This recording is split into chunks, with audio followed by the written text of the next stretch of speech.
Okay, well, let's go ahead and get started. The last few stragglers coming in, we'll let them in as they show up. But in the meantime, welcome to this sort of special encore presentation of Recurve's comparison group working group project. We've been working all summer. For those of you who are here for the first time, we've been working all summer on a project in collaboration with NREL, being funded by the Department of Energy, and our partners at Marin Clean Energy, MCE, who have provided data and other support to look at how we might create some maybe new M&V methods for an era in which our energy consumption is defined by a lot of uncertainty. We're going to talk today. Today's presentation is really a chance to kind of go look at all that we've done over the past 6 months or so. I want to thank all of you who have been on these calls and kind of helped us work through these questions in real time. And in particular, my team, Natalie, Mariano, Adam, who's on vacation, a well-deserved vacation today, Steve, and everybody else who have put in a lot of time to helping to bring these ideas to life. Let me just, I'll just start with, for those of you who don't know Recurve very well, we were founded in 2015 as a company called Open Energy Efficiency. As a company, we provide M&V services, open source, real-time measurement and verification, M&V 2.0, a lot of folks call it, for energy efficiency and demand flexibility resources as a software-based service to utilities, program implementers, and technology companies. Some of you have heard of Caltrack, which is a set of methods that we helped to develop through a stakeholder-led process that ultimately led to the creation of an organization called the Energy Market Methods Consortium that oversees updates to Caltrack, as well as the development of complementary methods under analogous working groups, GRID and SEAT. We're expecting to submit the report that we are going to be talking about today to the GRID working group as a potential kind of complement to Caltrack as a consistent methodology that could be applied to the creation of comparison groups and implementation of comparison groups for meter-based energy efficiency and demand flexibility programs. As a software company, we've also been involved with creating tools that can be used to implement these methods. So the primary one is a software library called the Open EE Meter. And this library, alongside EE Weather, and again, looking at open sourcing the work that we've done for this project, is part of LF Energy, which is a division of the Linux Foundation, which is the largest organization, the organization that manages the largest repository of open source code in the world. Most of our computers today are running on code that has been open sourced under the Linux Foundation. And we're currently supporting pay-for-performance programs and impact evaluations that use comparison groups to estimate the effects of different measures on energy consumption. And a lot of the work that we've done with this project has really been aimed at that intersection of sort of meter-based savings, pay-for-performance, and impact evaluations. How do we use meter data effectively to understand the impacts of energy programs on our buildings? So let me just start off here and kind of review where we started with all of this. Early on in the project, we've been doing work with our partners at MCE, and as COVID hit, we started to see a fairly significant change in patterns of energy consumption.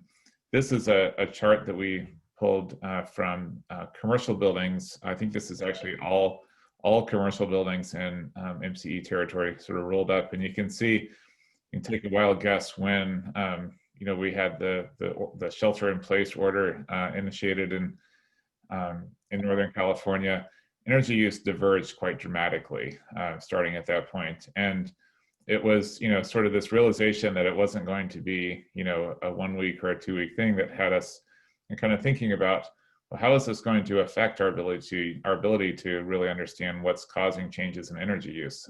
This is a non-routine event unlike any other because it's affecting all buildings. And so how do you account for this sort of exogenous shock that is so large within our building stock?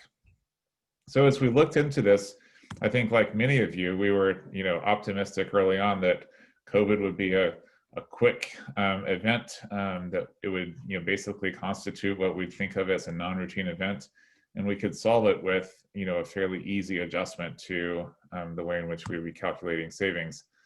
But the reality that emerged is that it's likely going to be years before we return to consistent patterns of energy use. So we need a set of tools, techniques that allow us to be flexible enough as our society moves through this kind of historical era.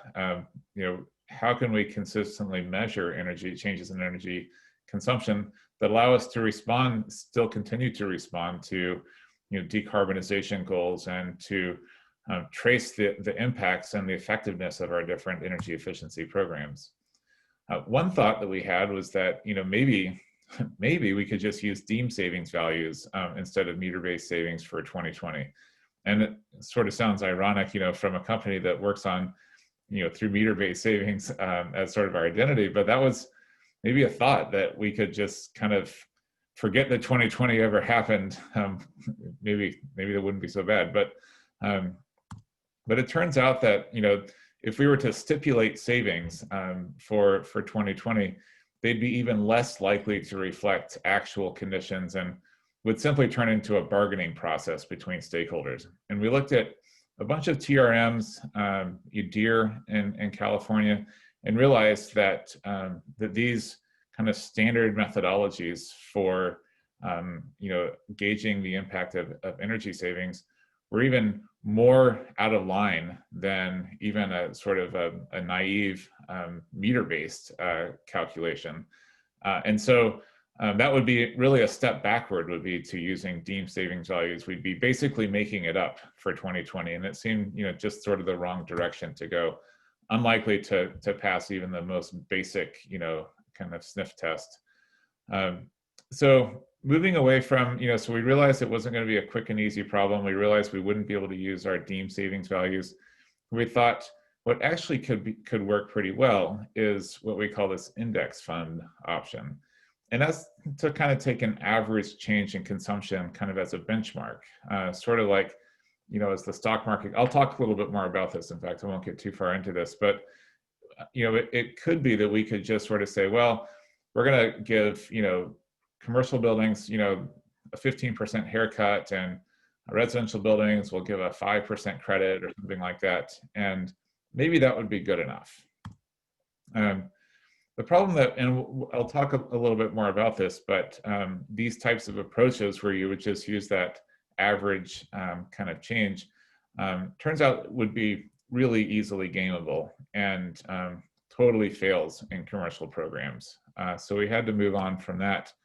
But one last thing that we thought we might try is to find buildings with kind of quote unquote equal COVID impacts and compare them against each other. So if some buildings went down, energy use went down in COVID, we'd find other buildings that went down in COVID, and then we sort of track them together somehow.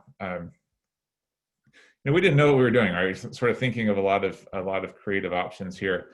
But what we realized is that while there might be a similar decline or a temporary increase in energy consumption across a number of different buildings, there's nothing necessarily that's going to say that those changes are going to continue to track against each other.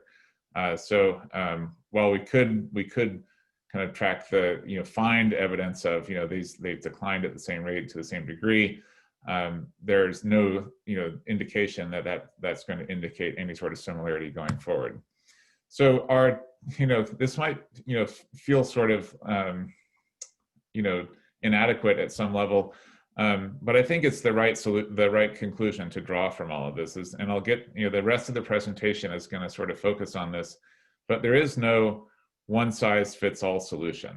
And in fact, our recommendation, we've got, a sort of a range of solutions that that we recommend, and what we suggest is that depending on your particular programmatic use case, and the question of, sort of how accurate do you need to be, you should follow the guidance that's appropriate for that use case. So if you need, a high degree of accuracy at the hourly level, that's going to be different than if you just need sort of a rough estimation of energy consumption. And I'll get into in the presentation a little bit here how we've sort of understood, those trade-offs. Okay, so our initial hope, let me talk a little bit more about this index fund, because this was the one that, as soon as we presented this in the working group one week, and I got a call from one of the attendants afterwards, and it's like, this is the greatest thing. Yes, this is perfect. And I was really excited about it because it was my idea. And this is, if you've never been part of a process like this happens, this has happened it happened in Caltrack, and it happened again here. It's like, there's nothing worse than like, you're sort of like in your mind, you think this is going to work out great. And then you hit the data and it totally eviscerates all of your, like good ideas, because, reality bites. So, but why did we want to do this? Like, why not take like like an average from like a zip code or something, and, or a climate zone, and say, well, like, let's just give a discount. It seems really great because you could, you do this in advance of a program launch. So, kind of like in this zip code, I get, or in this climate zone, I get a 5%, increase in my savings for residential customers. You could do this independently of any different program. So all programs could be benchmarked to the same kind of index as it were. This, by the way, is the stock market index, sort of in the COVID period. So we're kind of thinking, like it would look similar to that. You'd have long-term stability that way, that, everybody would kind of know like what the history was, what the future might hold. Very easy to implement. You sort of average, create a benchmark average. But so why didn't that work? Like, and why are we, suggesting an alternative to that? A couple of different reasons. So the first, there's sort of two main ones that I want to call out here.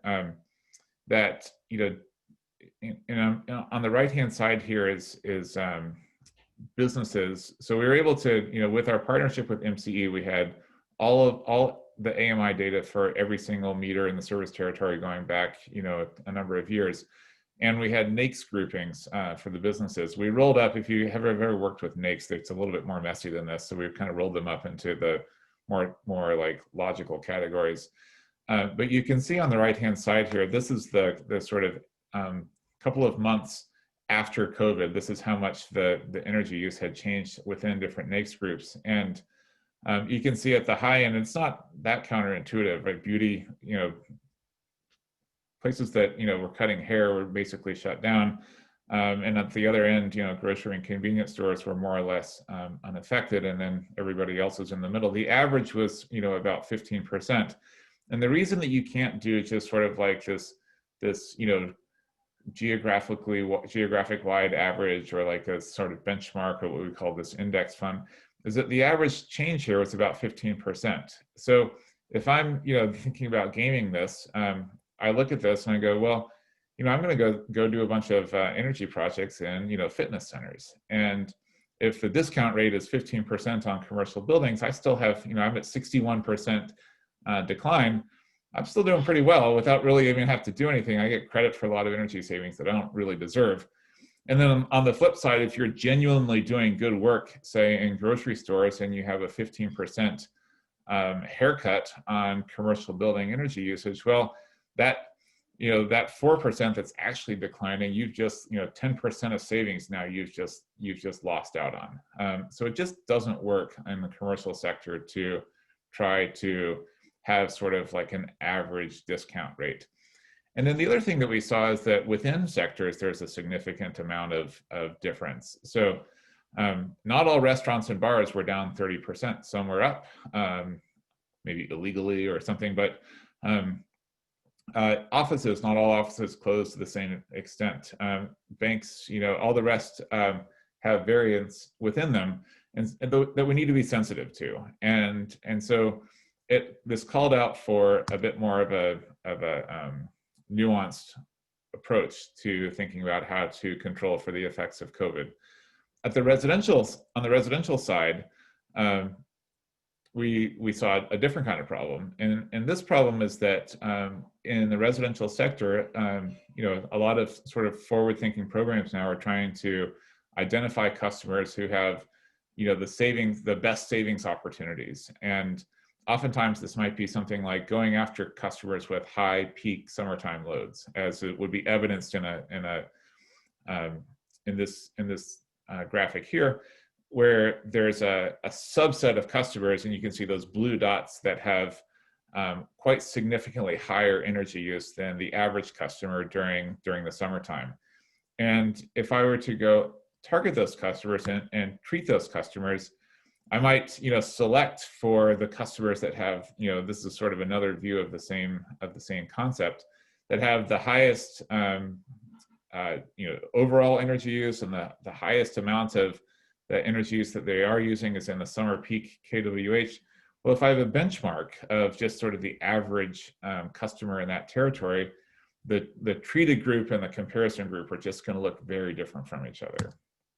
And so this becomes problematic as we look at, so what we've done here now is this chart that I'm showing you is looking at if I had a treatment group of 3,000 customers who were drawn from that distribution here on the left, right, the high peak summer users, and I compared them to a random sample of 50,000 customers from that service territory. Now, we're doing this as a hypothetical, so our assumption here is that nobody has intentionally done any energy efficiency, and the lines over on the right-hand side here indicate the onset of COVID, right? So over here on the right is when we were in the COVID period, and you can see here that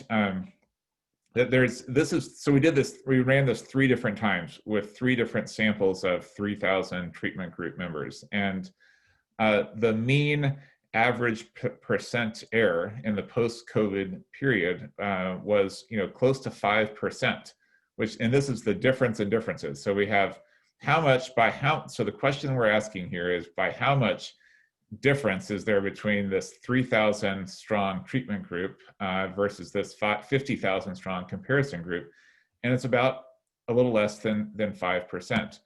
And so what that means is that if you, and this is a consistent finding that we found on the residential side. So if a 4 to 5% error is kind of good enough for what you need, then the index fund kind of concept is probably going to be fine. It's a quick and dirty way to kind of net out the broader impacts maybe. So it's going to reduce the uncertainty associated with, for example, with COVID. But if you need to get more specific than that, then you need a better approach. So, and then on the commercial side, unless you have NAICS codes, that sort of benchmarking approach is just not going to work at all. Okay, so here we have, so now we've gotten to this point where we sort of understand the problem. It's, this is sort of the cycle of innovation. You first, it's like, well, this could be easy to solve, and you're like, oh no, this is actually really hard to solve. So what do we do to come up with a solution that really gets at the root of the problem? And so we return back to this notion of a comparison group, and just to kind of think about this conceptually.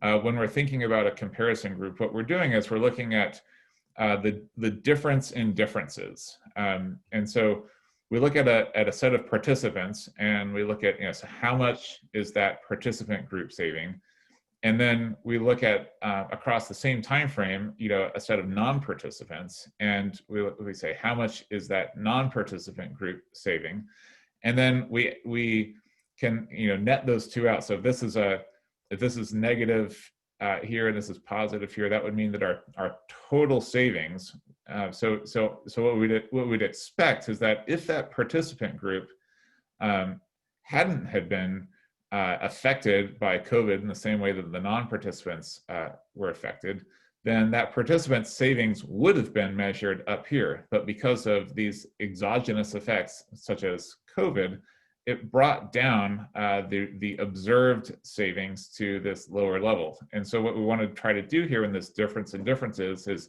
add back in the decline in energy use, or in this maybe it's an increase in energy use, that we can attribute to the impact of that exogenous factor. Now, it's not just COVID that, by the way, that in which you sort of see this kind of effect. Another kind of exogenous factor that might have a similar kind of universality to it would be a change to a time of use rate. For example, where now all of a sudden, all of the customers are going to be paying significantly more for energy use that they'd be consuming, or energy they'd be consuming during peak demand times.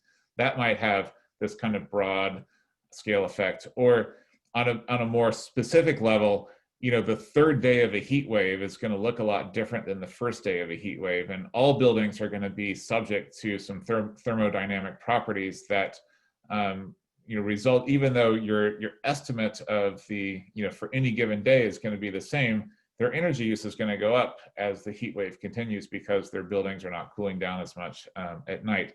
So those kinds of exogenous factors are the things that we're trying to get at with the comparison group. So given that we wanted to select better comparison groups, we went back to this concept of stratified sampling. This, as those of you who had a political science class, maybe back in undergrad, might remember, this is something that's become a staple of public opinion polling. And you guys might know that guy on the left is Harry Truman, who in fact was not defeated by Thomas Dewey in the 1948 presidential election, despite the Chicago Daily Tribune being convinced that he would have, because their polls indicated that Dewey was going to win.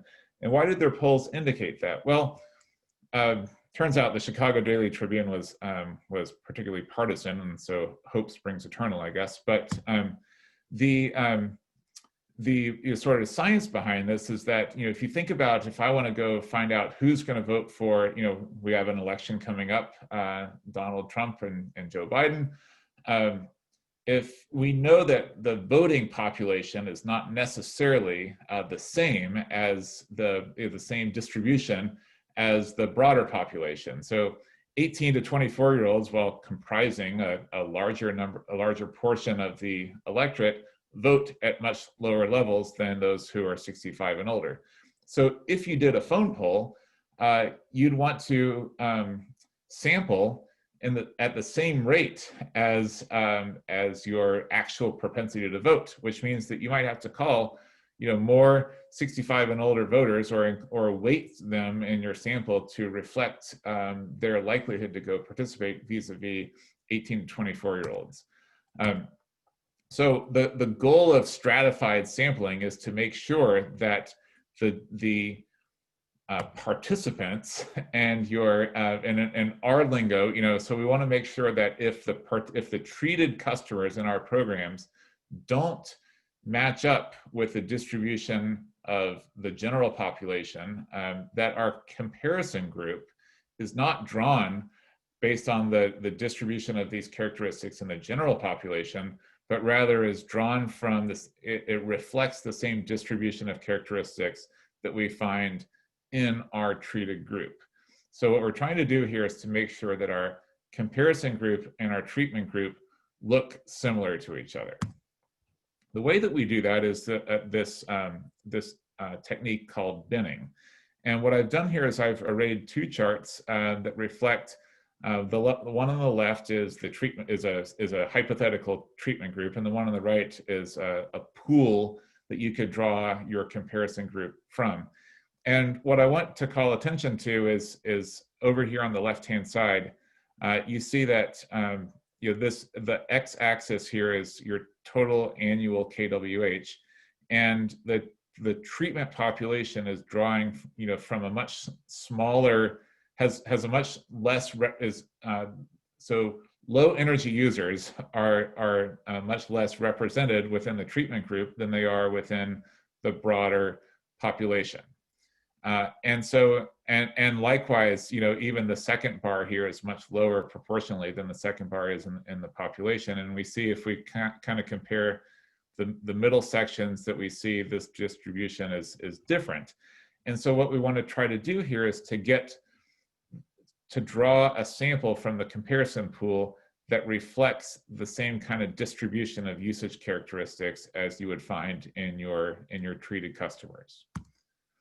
And it can be pretty sophisticated. So this is, I'm not going to really get into this chart, but you can, so, for example, if we were to try to understand the COVID effects on the beauty sector, right, which was already the most significantly impacted by COVID, there's even distributions of effects within the beauty sector, as some some nail salons apparently were staying open, unbeknownst to many of us.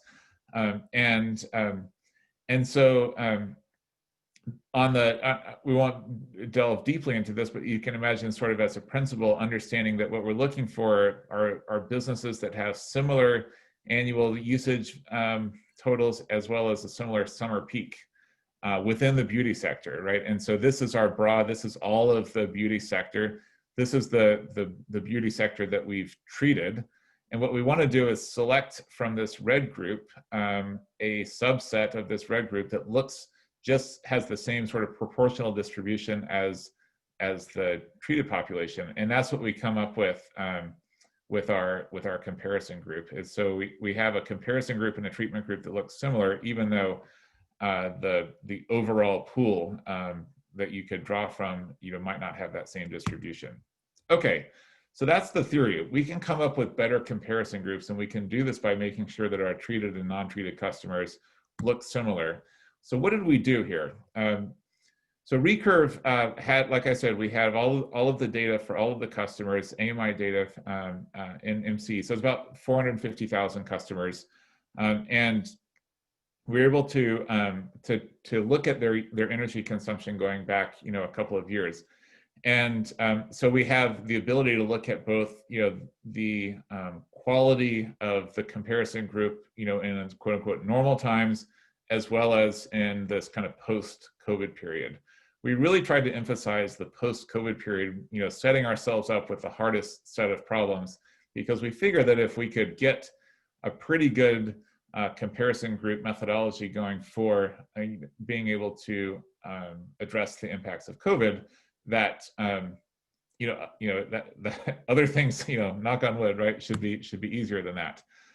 And so here's the particular problem that we're trying to solve, and this is looking at the load shape for a set of customers over the course of a week. So you have Monday, Tuesday, Wednesday, Thursday, Friday, Saturday, Sunday represented here, and the problem that we encounter is that our treated group, again, we're treating those high peak load customers, right? The ones that are most valuable to us from a grid standpoint. But our comparison pool is this dotted or dashed red line, just doesn't have that same sort of peak energy usage. And so if we just drew randomly from the comparison pool for our comparison group, it would most likely map to these red dashed lines instead of the blue dotted line where we need it to map to. And so, but if we deploy that stratification scheme that I described, and we have it described in much greater technical detail in the report and in the accompanying materials, which we'll share, then what we see when we're able to do that is that now the comparison group, which is reflected in these yellow dots, is almost perfectly correlated with the treatment group.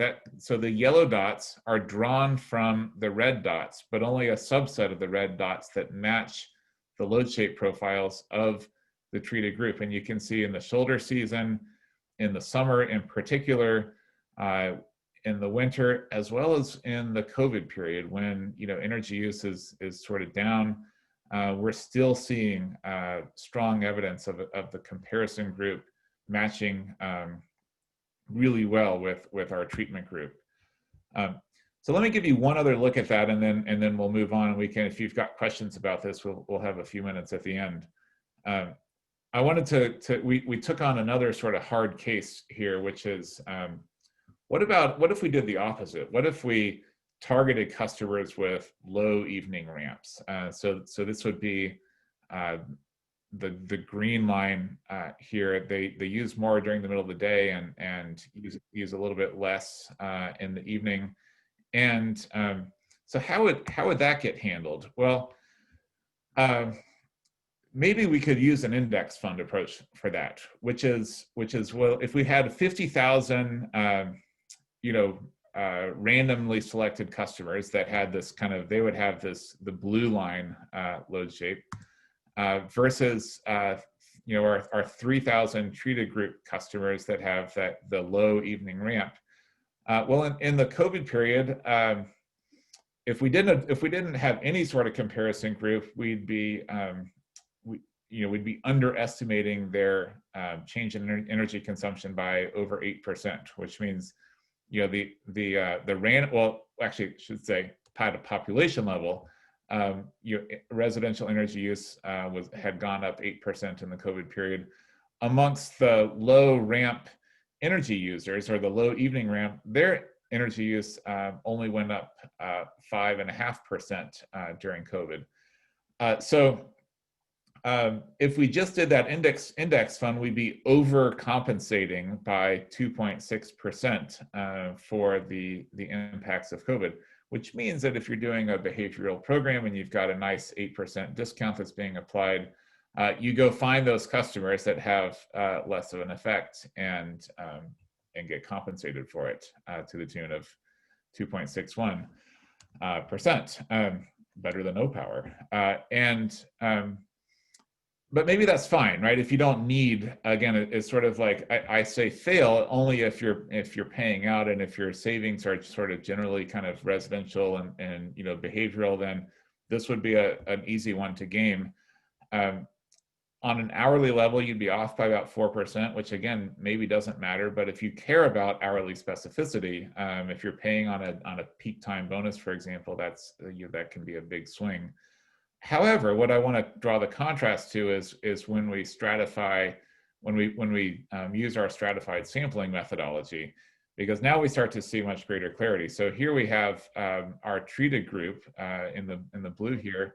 Again, that sort of 6% impact of COVID, but now we've selected through stratified sampling a comparison group that has the same load shape profile, that sort of low evening ramp. And sure enough, now our difference of differences between the two of those is 0.1% on average. And our hourly average, our average hourly difference, so for any given hour of the day, the difference between our treated and untreated group is 1.5%. So now we have the level of specificity that we need to be able to be confident that when we make savings payments for these customers, that the payments are reflecting so what would be perfect here is if this was actually just zero, right? So no error, because we're assuming that no interventions have been held in either one of these groups. So assuming then that you have an intervention where you have more than 0.1% impact from your intervention, you'll be able to pick it up if we use stratified sampling. Okay, yeah. So let me just take one last look at this. It's just a little more of like a zoomed in at that hourly mean average percentage error. So on an hourly basis, this is the difference in differences between your treatment group and your comparison group when we don't stratify sampling. That's our sort of index fund. And this is the hourly difference when we do that stratified sampling. This is the hours between May 11th and May 24th. So remember, this is in the height of COVID impacts when energy use is being, again, we have sort of a 6 to 8% change in residential energy consumption, but with a comparison group, we're reducing our uncertainty basically to zero. For the commercial sector, again, this is where the sort of the index fund really starts to break down. And on average, we're looking at in the COVID impacts across 15,000 commercial meters that we randomly selected, about a 15% decrease in energy consumption in that post-COVID period. Obviously, it's more intense early on and starts to come back a little bit as the summer progresses. Still, probably 10% or so, below the historical norm. But for restaurants and bars, the effect, is more significant. So there's 436 restaurants and bars in the data set, and their change in consumption is down 22% on average. So if we were just going to have, again, that sort of like broad benchmark, we'd still have almost a 7% unaccounted for change in consumption due to overestimate, or in this case, underestimating the effects of COVID on this particular business sector. Similar, at the hourly level as well. However, and this is, kind of a different sort of form of stratification. What we've done with the commercial sector, by and large, and we've got about 150 page, actually maybe about 100 pages of appendix in the final report that go sector by sector and show all of these charts plus many more for all of the different sectors, so you can get a sense of how this breaks down for every single one. But when we have a NAICS code available to us, we can stratify on the NAICS code so that we select other restaurants and bars to form our comparison group. You can have a multi-dimensional stratification, again, like we did with beauty, high usage, you can control for COVID impacts, how much do you want your energy usage to have increased or decreased as you select your comparison group. But just sort of a basic one where we're just selecting one group of restaurants and bars to another group of restaurants and bars. So these are two different samples. We see that the difference now between the two of them is under 3% and about a 3% on an hour by hour basis. So what that's suggesting is that within these broad categories, we have a tremendous amount of improvement to be made in terms of the specificity of our savings calculation.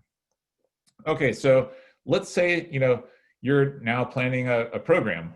What do you do? How do you make sense of all of these different? Like I said, there's no one size fits all solution, and so how do you go about making a decision about the type of comparison group that you want to use? So we've put together, and this is also in the report, hopefully a easy enough kind of flow chart to follow, and so and it kind of breaks down into the question of are you treating residential customers where you have larger populations potentially of treatment meters, but you also have a little bit more tendency for irregularity in energy use because people go on vacation more, and their residential energy use is just inherently more noisy. And so then the question that you want to ask yourself on the residential side is, do I care about monthly or an annual savings number, or do I care about being right for any given hour of the day, like in a demand response type program where you'd want to actually have that hourly number right? And what kind of precision do I want? Am I okay with like the sort of 3 to 5% noise from an index fund kind of approach, a climate zone wide average or something like that?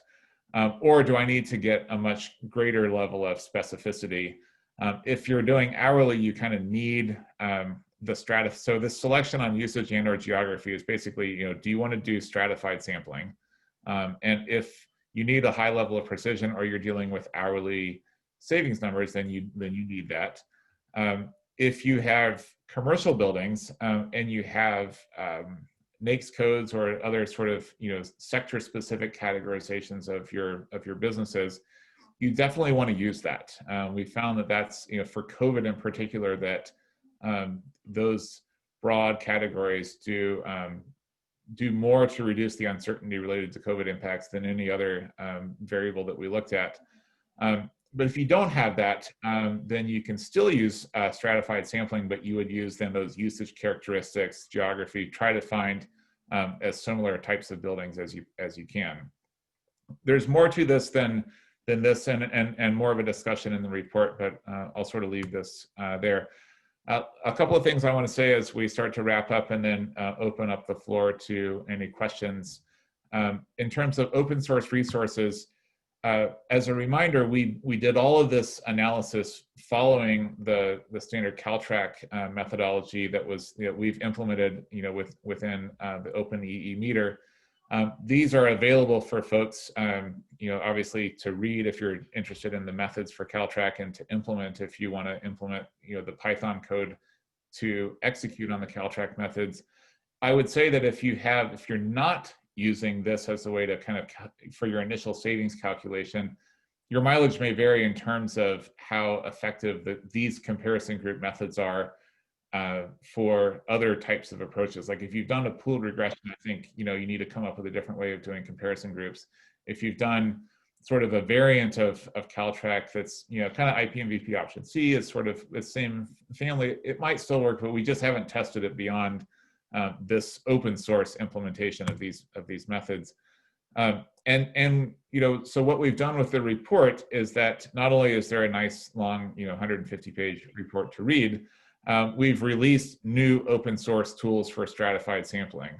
So the code is now available on GitHub. If you're familiar with GitHub, go find Recurve-methods as the GitHub repository. We're going to send these slides out to all of you who are on the call, so you'll be able to click through on the link. There's also a tutorial that's available for folks that are interested in and it's an interactive IPython notebook, so you can actually, and with sample data, so you can actually try it yourself. If you're familiar with how to work within that sort of Python notebook type environment, you can create your own comparison groups and kind of follow through the logic and see how the binning works and everything like that. As far as the report itself goes, it's available now. We've set up actually a separate website for it, groups.recurve.com. You can find the report and the methods recommendations available there. And we've encouraged folks, and shout out to Steve Schmidt, who's been particularly good at this, trying to have questions and online discussions about, as we've gone through this work in progress, make those public, visible, try to create as much of a history as we can that folks can reference as they're asking questions about this. So if you have questions or you want to look at what other people have talked about, those are archived at github.com.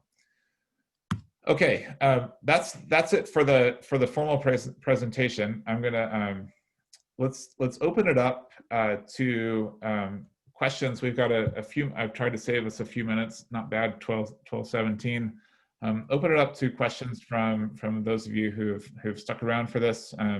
Anything you want to throw out that we kind of went through too quickly, or that we didn't cover that you'd like to chat about while we have the chance here?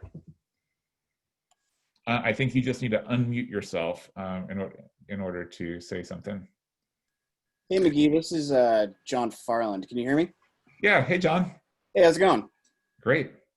Just a quick question, and I did come in a little late, so I do apologize if you kind of address this or answer this. I'm curious if you got down, in some of your stratified sampling, if you got down to any segments that had really low sample sizes and thus made the precision, kind of eroded the precision, and did you kind of think or address that when you were doing this?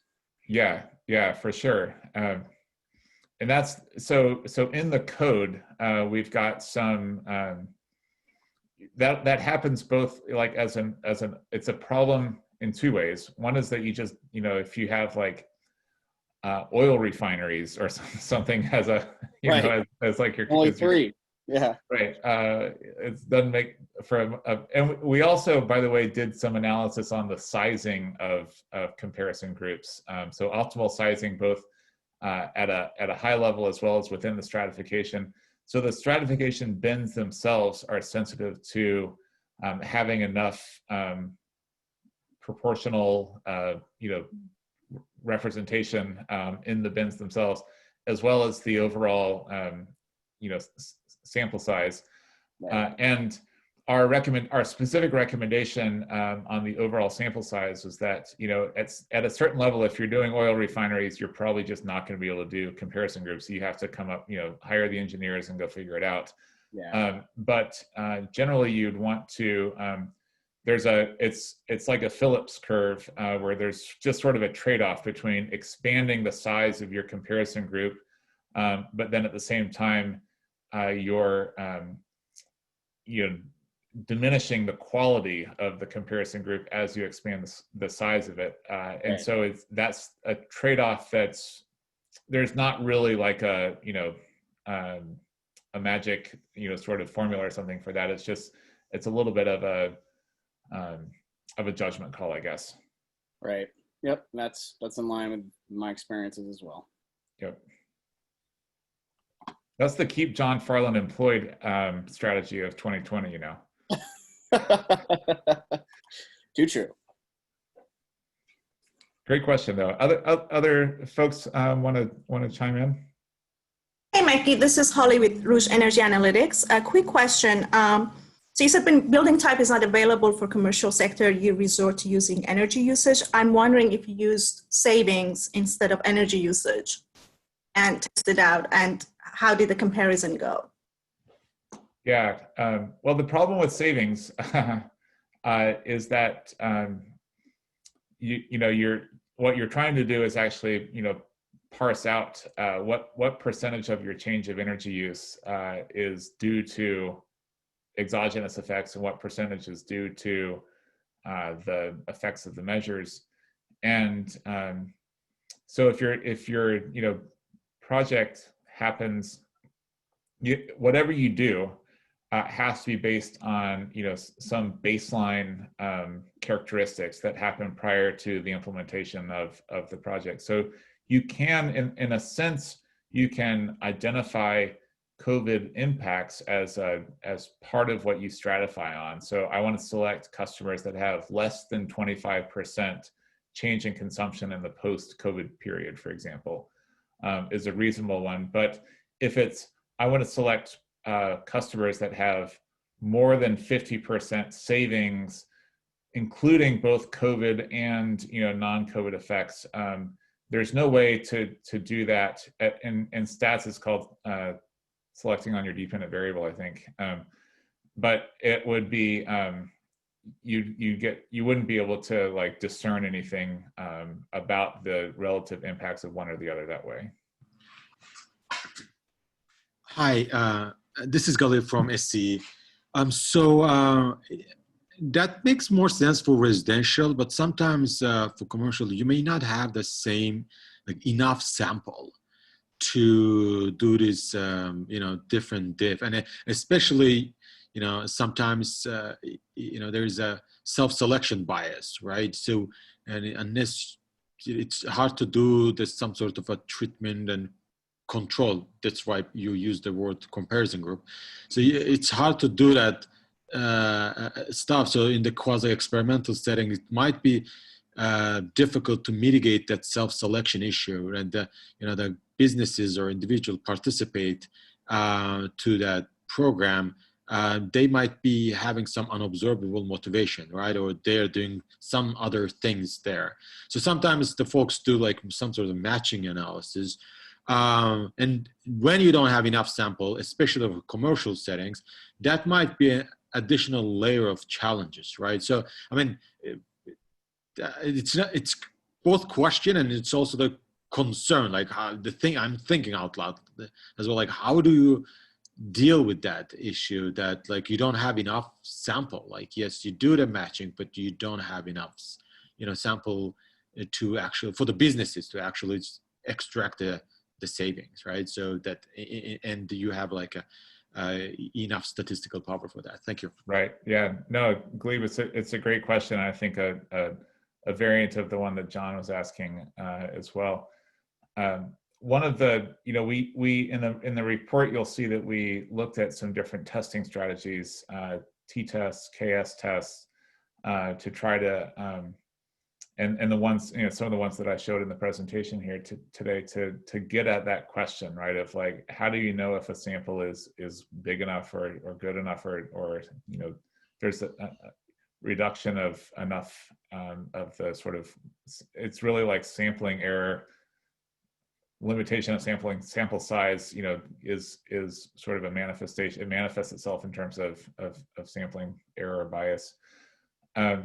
One of the things that we wanted to, you know, ways that we frame this was, it's not a black or white, as you know, it's not a binary, you know, it's good enough or it's not good enough. That there's shades of, you know, 50 shades of gray, and in this sense of it's going to be kind of goodish, is sort of the reality. And what that means is that it becomes a form of risk, right? Because at the end of the day, somebody's going to make a decision about how to credit the savings.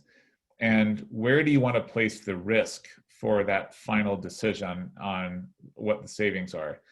And so and that sort of, again, to the original point that I made at the outset, it's going to be dependent on the program that you're running. If it's a program that, you know, is paying out on a deemed savings basis anyway, then the risk is entirely being borne by ratepayers, and or the utility, in terms of if you know, depending on the regulatory arrangement, in the sense that you're going to be paying out your incentives, and irrespective of the actual energy savings. If it's a pay for performance program, the risk is almost entirely on the implementer. And in that case, you need a reasonable proxy for the impacts of these exogenous factors so that you can make payments.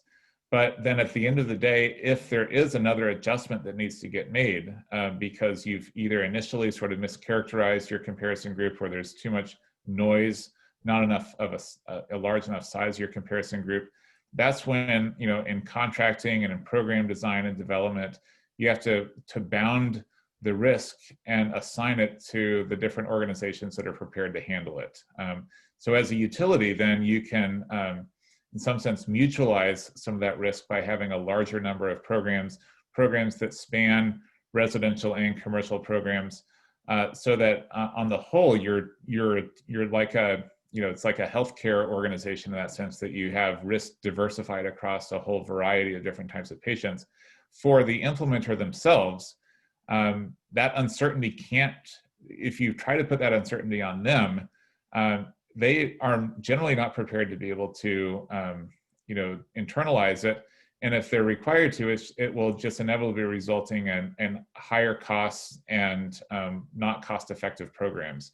So I think, as you're thinking about this from, you know, how do I design and set up my programs in a way that minimizes the risks to the important players, providing some sort of clear guidance in terms of here's how you're going to get measured relative to this comparison group. We're going to give you the benefit, we're going to give you the upside maybe, and make that as de-risked as possible. And then on the back end, sort of accept that, especially during the time of COVID, when everybody's struggling just to get boots on the ground, just to get people to return their phone calls, that this isn't the best time to sort of send out a really risky price signal to your program implementers. Thank you. And one quick question: have you considered, like, you know, in that kind of sampling limitation, synthetic control group approach? Thank you. Yeah, for sure. I mean, that's another program option, is that you can just withhold certain customers from being eligible for a program at the outset. I've suggested this a few times, and it's gotten shot down on the basis of, you know, like, well, that's not fair to those people who are being withheld as, you know, control group members. And so it's not for me to say if that's a reasonable, you know, course of action or not. I think from a methodological standpoint, it's fine. From a program implementation standpoint, it seems to cause a lot of consternation. Thank you.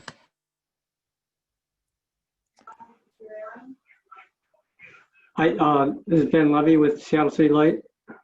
Hey, Ben. That was a great presentation and very impressive analysis technique, and appreciate you making it so generously making it available to everybody. So that's fantastic.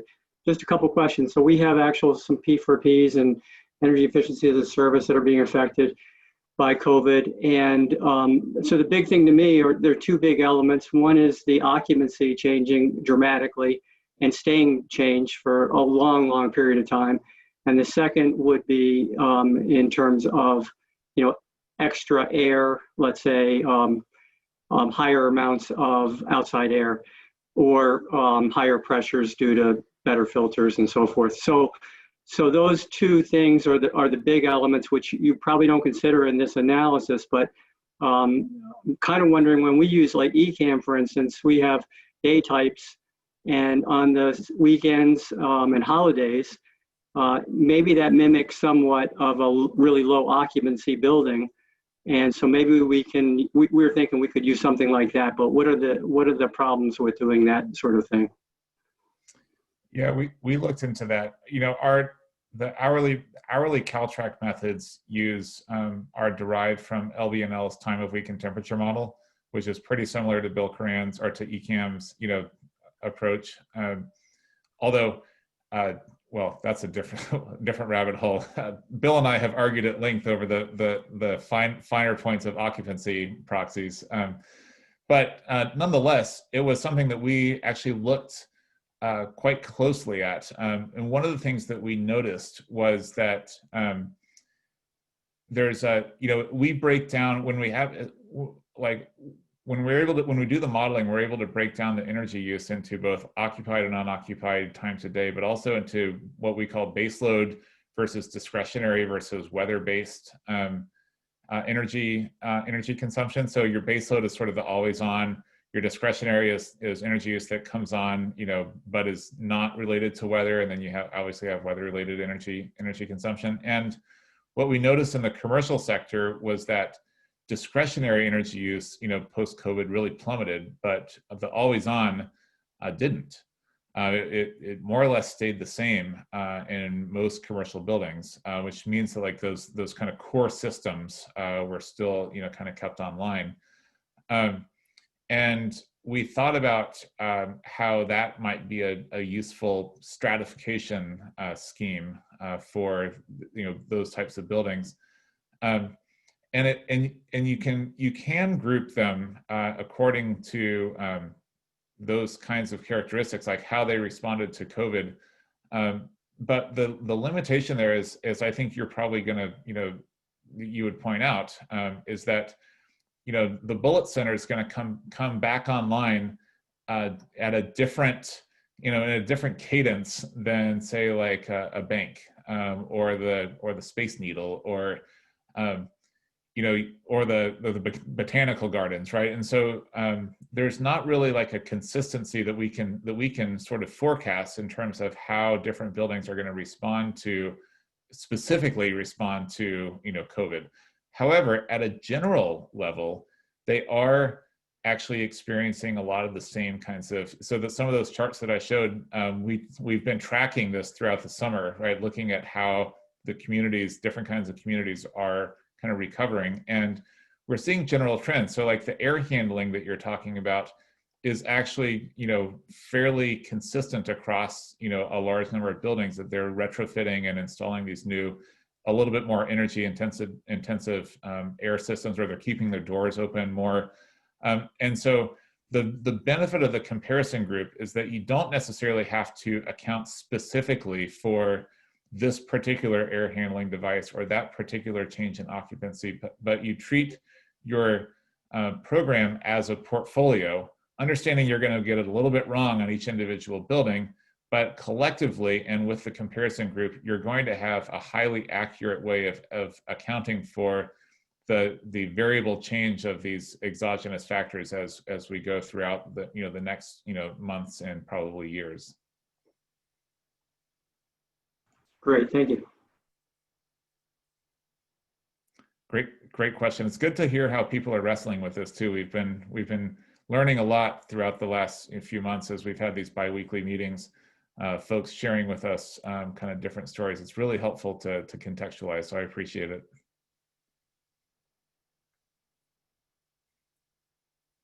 Other thoughts or questions? This is great feedback.